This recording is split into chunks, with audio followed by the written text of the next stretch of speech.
What is good, guys? It's your boy Darian, man. Back at it again with another video. And honestly, your boy is just listening to Bigger Than Me and wanted to go ahead and make this very low budget, low mic-esque video on Big Sean. And why I believe Big Sean is way more important than people think he is. Because I'm gonna be honest with you, I think Big Sean's gonna be that rapper that we look back to this day that we have to be thankful and appreciative of. Because this guy right here, man, he makes music that really goes over your heads. And honestly, I think goes over most people's heads. Though it might not if you really just understand it and understand the importance of Big Sean and maybe even just like it really. Because I don't know, I'm here to like kind of persuade you to kind of enjoy, Big Sean's music. But yeah, the two albums I'm going to be talking about today basically and why I think Big Sean is underrated and, just a little, we understand his corniness because he makes a lot. And I mean, Lord have mercy, there's a lot of bad bars by Big Sean. And I mean, they're so bad to the point where I just even like have to think to myself, man, this makes me so sad as a Big Sean kind of fan. You know what I'm saying? Because I don't think he's that bad. But I'm going to really try to persuade you to listen to his music because I think he's way bigger than we all really appreciate him for. Now, the two albums that I'm going to be talking about really quickly or summarizing basically, is Dark Sky Paradise and I Decided. Dark Sky Paradise came out 2015, and we all obviously know this album because of the good old I Don't Fuck With You with E40, and if you know that song, obviously, I mean, I'd be surprised if you don't. That was literally like the radio song of all time, and I hated that song growing up. I thought that song was so bad, so trash. I thought it was was the most annoying song of all time. And then getting into Big Sean, I actually understood it way more within the album context. Now, Dark Sky Paradise to me, the way I would interpret this whole album, and you obviously go listen to it. I'll only pinpoint some tracks here and there. Is basically Big Sean going through his typical relationship issues, and basically at moments kind of getting into his spirituality here, but doesn't go too deep into it. Haha, no pun intended with the Lil Wayne song. But like he kind of wants, he basically what I interpret from this album is the Paradise are the tracks that are him kind of getting a little deep within himself and trying to understand his his life and understand like the issues with himself. We got obviously the first track, Dark Skies, Skyscrapers, which I'm not gonna lie to you, I don't remember too much. Blessings, I think, is a great track, obviously looking back at it, because clearly Big Sean, this is what he knows that there's like this ability of blessings and that this is a possibility in life. So he understands where the good comes, the good karma comes with him when he does good stuff, and the blessings that come down with it. So this is already Sean kind of like lurking in the realm of his spirituality, which obviously we know is a little, I think it's pretty, it looks kind of strong today. I don't know too much because hasn't been showing too much, but looks kind of strong. All Your Fault with Kanye, another great track, obviously. I mean, the production and everything. It's honestly just Big Sean and Kanye going absolutely fucking ham on that shit. To me, I still can replay that song to this day because of how good it is. Then I Don't Fuck With You. Now, obviously, going from All Your Fault to I Don't Fuck With You, if you really understand the track list and, just the title, obviously, All Your Fault is the big blame on the woman that probably did Big Sean dirty and, or him doing her dirty because, Big Sean was on his egotistical vibe with All Your Fault, so it probably was more Big Sean's fault, but he's just trying to play the blame game. Haha, Kanye track, whatever. But I Don't Fuck With You is now, like, really putting the blame on the woman, and him saying, I don't fuck with you, little stupid ass bitch, yada yada, you already know. Still, honestly, looking back at it, again, really good context. Play No Games, now this is Big Sean in his darkest realms, obviously. You know what I'm saying? He's playing no games, he's basically fucking around, he's basically doing what he's got to do. Also, really good track, by the way, it just sounds really good. Paradise Extended, I guess him trying to find paradise, him trying to understand it. I forgot if I even liked it, I'm not gonna lie, I probably didn't, who knows. But him trying to find and understand where the paradise can come. Win Some, Lose Some, I think is a good way to start because it's a good song and honestly just a relatable song because let's be honest, that's how life is, right? You win some and you lose some. Also, Janae Aiko is in the background. She's basically on the track. But does that make it right? Whether you win some or you lose some? I don't know. I mean, that's a you thing. You got to figure that out. Stay Down, I think, is a pretty generic track. I like it though.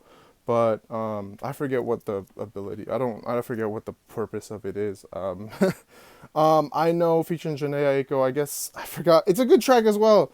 I forgot the point of it though. I'm sorry. I'm going off of like me reviewing this so long ago to the point where I just don't even remember what the tracks are. Deep with Lil Wayne. It's the most generic deep track ever, but hear me out. This song becomes even more of a significance in the next album, so we will get into it. And also, I think I like the track a lot. Lil Wayne does his thing, the production's good, and that shit get too deep. I'm sorry, I just really like that. And then here, once again, going really deep into the Paradise realm, one man can change the world, which I know you're probably coming at me. If there's a woman watching this, you probably are going to get mad at me. It's cool. It's fine. Well, it depends. You're not going to get mad at me. But if you're a feminist, you'll get mad at me. But one man can change the world gotta be one of the most beautiful, amazing written track. John Legend does his thing on it. Kanye, like the singing is beautiful. And I think this is also a big deal when it comes to I Decided, because you'll see why. Because Big Sean wants to like fix his life. It's not really of a one man can change the world. Don't think about it like that. But think of it more of Big Sean wants to change his world, change his values, change his morals, change the way he views life. And he really wants to just change that shit. Like he's sick and tired of all this bullshit with relationships and probably the alcohol and all the fucking demons that he's dealing with. He wants to change that, and he sees the paradise. He sees the light. He sees the ability to, you know, fix himself. And I think that's what makes that song so awesome and cute and wholesome and lovable, because it's like Big Sean's basically really trying to reach out and basically show that this one man that can change the world, not only for all men out there, young and whatever, whoever listened to it, obviously wanted to change their own, you know, path in their world, but it's just for him himself, because it's clear that as day that he wants to change his own world viewpoint. Outro's the outro. Deserve It, Party Next Door, basic, I mean, no offense, basic, typical, like He Deserves It as a king track. Research is a really good track, underrated in my eyes. It's specifically good for today, honestly, because it basically is a telling of the typical, it's funny because so many rappers have made these toxic relationship tracks, but this is probably the most simplistic toxic relationship track of them all, in terms of just like, you know how like a crazy woman can get a little, you know, obsessive with, you know, let's just say that, you know, the sexual relations of the relationship, and they start doing research and they really have trust issues, and, you know, they just really researching on you, thinking that you cheated first and that I'm going to play the blame game on you. It's basically the blame game, but a little bit more hoish. I'd say a little bit more, yeah. But I love it because they both did their fucking thing on it. They both explained the relationship really well. And just looking back at it, it's just a great song. I forgot how Platinum in the Wood is. But yeah, now let's go to this one, because once again, a lot of those tracks tie into this one, which is crazy how it's only like a 2-year difference. But I feel like, you know, Sean Don kind of knew what he was doing with that one. Intro, whatever, light. Kind of going back to, like I said, over here, one man can change the world. He's really trying to find the light. And right here, he's trying to find the light completely with Jeremiah. And it's a very beautiful, enjoyable track, and it's the production's good. Sean does his fucking thing on it. He flows very well. It's enjoyable. I guess Bounce Back doesn't really make sense here, but it's cool. I mean, I guess maybe he tried to find the light, he didn't find it completely, and he's taking a bunch of L's, but he understands that the light is still a purpose around him, and that he's trying to bounce back from any L's he takes or any sins that he's made, and he's really trying to go for the light. Then No Favors, I'm gonna be honest with you, I don't think I could tie this one at all.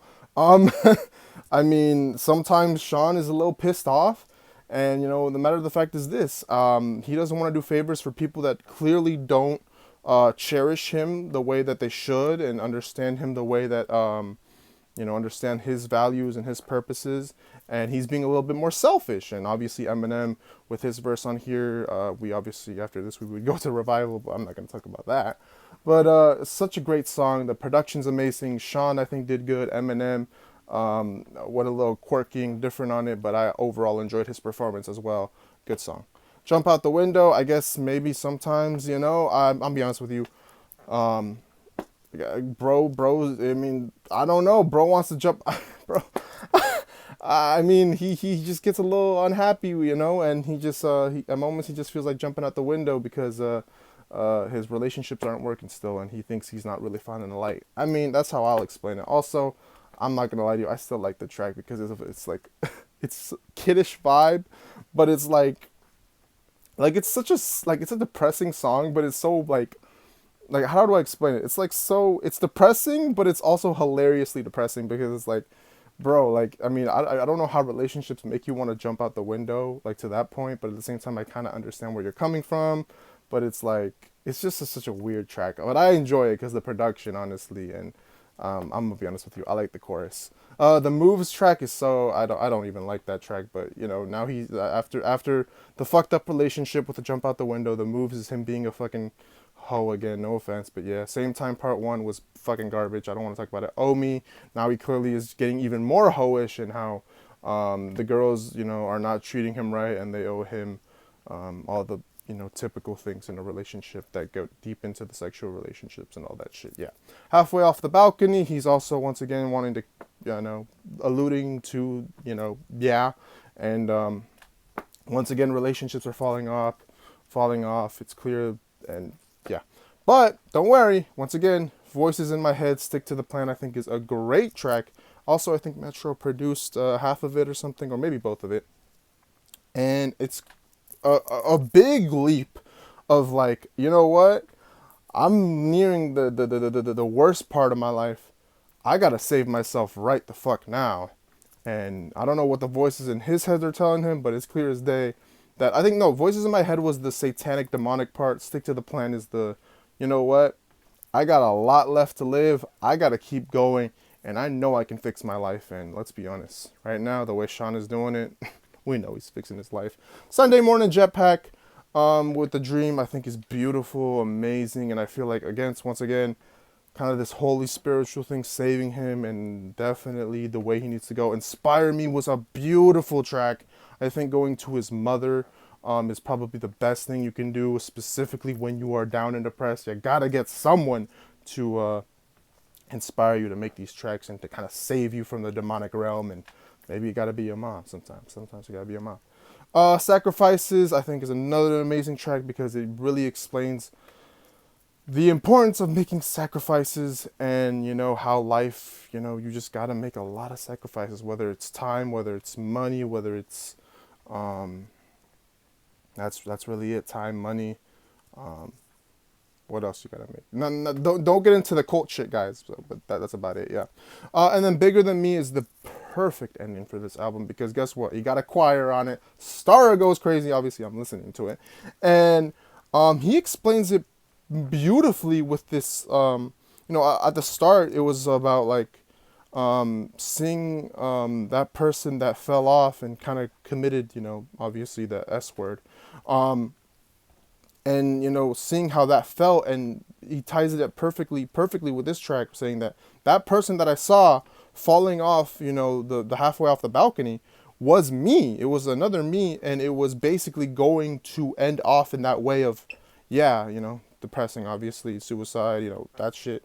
It was going to end off really bad, but at the end of the day, no, I picked myself up. I figured that I'm done with this bullshit of this dark, demonic realm, and I'm going to everything's bigger than me. I'm trying to fix not only my city, now that I fixed myself, I'm really trying to fix my relationships. I'm really trying to do everything that I know that, God needs me to do to basically save myself from, the demons. And to cap off this video, and if you have listened up to this far, thank you. I just want to say that much. Like and subscribe, please. But yeah, Big Sean right now, currently, what is he doing? He's built himself up. He's got the baby. He's got Janae Aiko. He's clearly just understanding the importance of the value of a life, and the importance of, I think, and I hope, just assuming, but I'm hoping that he's on a spiritual shit.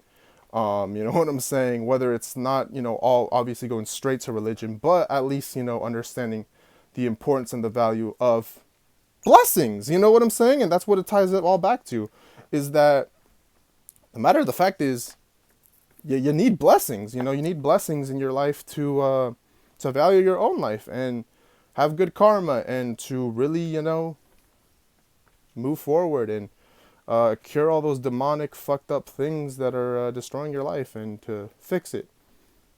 Yeah. I mean, that's why I just love Big Sean's these two albums right here.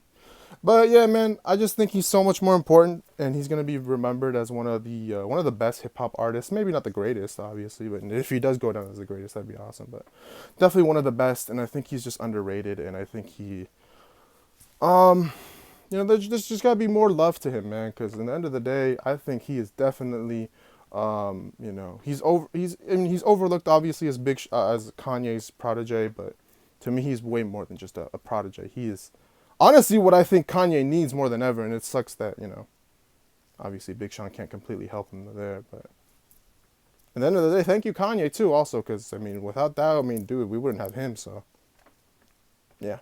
Like, comment, share, subscribe.